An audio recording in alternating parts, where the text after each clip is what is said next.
Now, I'm going to be completely honest with you. I started working on this talk later than everyone else here.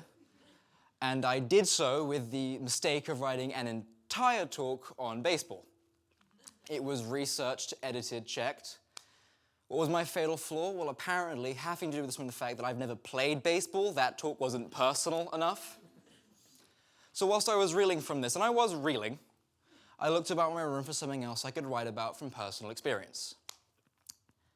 Again, I'll be honest, there's not a lot. I've had a somewhat luckily unremarkable life. I mean, I was told a few years back I look as if one of those little yellow Lego characters just came to life. So I'm looking about my room and I see it. It's there now, it's there when I wrote that ill-fated paper. It's there when I wrote that other paper for English and history and science. God, it was probably there when Cara did my first paper, not personal enough. Coffee. Think about it, that 7 by 8 centimeter mug is present always. I mean, I started drinking coffee around the age of 12, which is earlier than most, a lot earlier. About 70% of drinkers start drinking coffee between the ages of 17 to 25. The drink being discovered in Ethiopia around 600 AD, but not gaining any traction until it reached Turkey and the Ottoman Empire in the 16th century. And that's pretty boring, isn't it? I mean, you don't really care. Coffee? I mean, you wouldn't have cared if I talked about baseball either. Honestly, I could have come down, talked about just about anything. You wouldn't care. Why is that? It's because I don't care. And you can tell. I mean, I can smile and prance about the stage as much as I like, and most of that intro is abhorrently some long-winded story about nothing. So why am I here? I chose to be. I'll take you back and let you guess, because it's not difficult. I'm here because I thought this would be easy. You know, pick whatever, write a talk about it, boom, grade, realistically fine. On the CV, fill that a little bit more.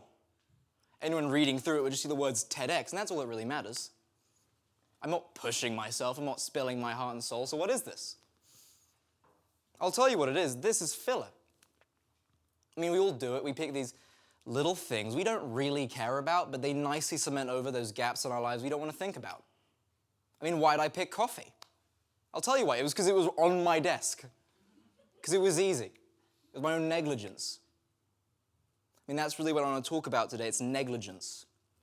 It's something I fell into pretty heavily last year. I mean, you know, I was doing pretty well, and a new year came, and with that, new challenges, both personal and work-related, and I did what I always did. I coasted. And I neglected to fully face the personal, which had this seeping effect on my work. Not that I would acknowledge it.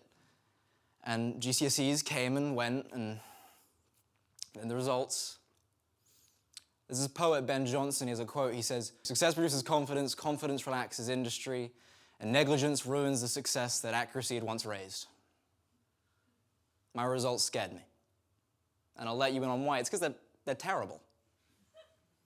And for a brief moment, I saw every opportunity I'd been lucky enough to be gifted float away. Now, due to the kindness of a select few, I'm able to make up for that, but that'll take time. And whilst I was writing this, I saw myself do it again, that I don't care mentality. And as people who saw early drafts will attest, it was pretty apparent. And third chances don't really exist, thank you, Cara. Negligence isn't just a legal term, it's this passive force that impacts our personal lives and our professional environments and leaves us no one to blame but ourselves. But why am I mentioning this? I tell you the story of some egotistical 17-year-old who comes to the shocking realization you needed to try hard to succeed. What I've told you doesn't constitute a remarkable life. On the contrary, it's the unremarkability of it that makes me want to talk about it. Because the effect of my negligence is manageable. It won't always be. I may be egotistical, but I'm 17. I can make mistakes now. There's this famous quote, I'm sure you know it. It's by Michael Jordan. He says, "I've missed nearly 9,000 shots. I've lost nearly 200 games. 26 times I've been looked at to make the game-winning shot, and I've missed. I've failed over and over and over in my life, and that's why I succeed. So I've made my mistake. It's a big one. But it means I don't get to view mistakes as pitfalls.